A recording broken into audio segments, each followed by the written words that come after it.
বিষয়টি হলো হাসপাতাল ভিজিটের অথবা ইন্সপেকশনের কোনো প্রোগ্রাম ছিল না আজকে।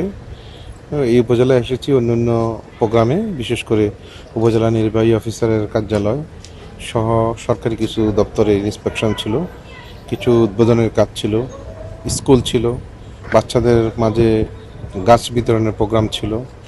এসব প্রোগ্রাম করে যাবার পথে মনে হলো যারা একটু কষ্টে আছে রোগ শোক নিয়ে তাদেরকে একটু দেখে যাই, এবং যেখান থেকে তাদেরকে চিকিৎসা সেবা দেওয়া হয় সেই জায়গাটিও একটু দেখে যাই।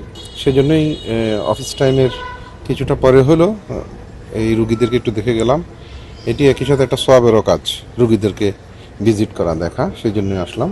হাসপাতালে এসেছি, হাসপাতালে বেশ রুগী আছে, রুগীর চাপও আছে, সেবা প্রার্থীও আছে।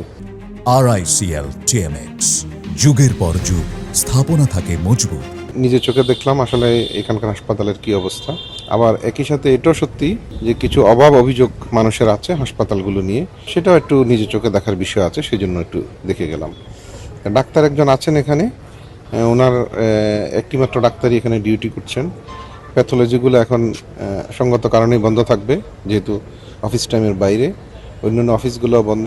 রুগীদের সাথে কথা বললাম, তারা সেবা নিচ্ছেন, নার্সরা আছে, তারা কাজ করছে। কিছু পরামর্শ ছিল, সেগুলো পরামর্শগুলো দিয়েছি। কিছু ইনস্ট্রাকশন ছিল, সেই ইনস্ট্রাকশনগুলো দিয়েছি। এবং কিছু ময়লা আবর্জনা চোখে পড়েছে, সেগুলো পরিষ্কার পরিচ্ছন্ন রাখতে বলেছি। এবং এটাও বলেছি যে আজকে আসলাম, আপনাদেরকে দেখে গেলাম, আরেক সময় আসবো, যাতে তখন এই বিষয়গুলো একটু পরিচ্ছন্ন থাকে, সুন্দর থাকে। এখানে ঠিক কতজন ডাক্তার কাজ করেন এবং কতজন ডাক্তার থাকার কথা, অর্গানোগ্রামটা আমি একটু চেক করে নেব। আমি সিভিল সার্জন মহোদয়ের সাথে কথা বলবো। যদি পর্যাপ্ত পরিমাণ ডাক্তার না থাকে, আমি যে পরিমাণ রুগী দেখলাম এখানে নিঃসন্দেহে বেশি ডাক্তারের প্রয়োজন হয়তো হইতে পারে। যদি দরকার হয় সেটা আমি সরকারের যথাযথ কর্তৃপক্ষের নজরে আনবো।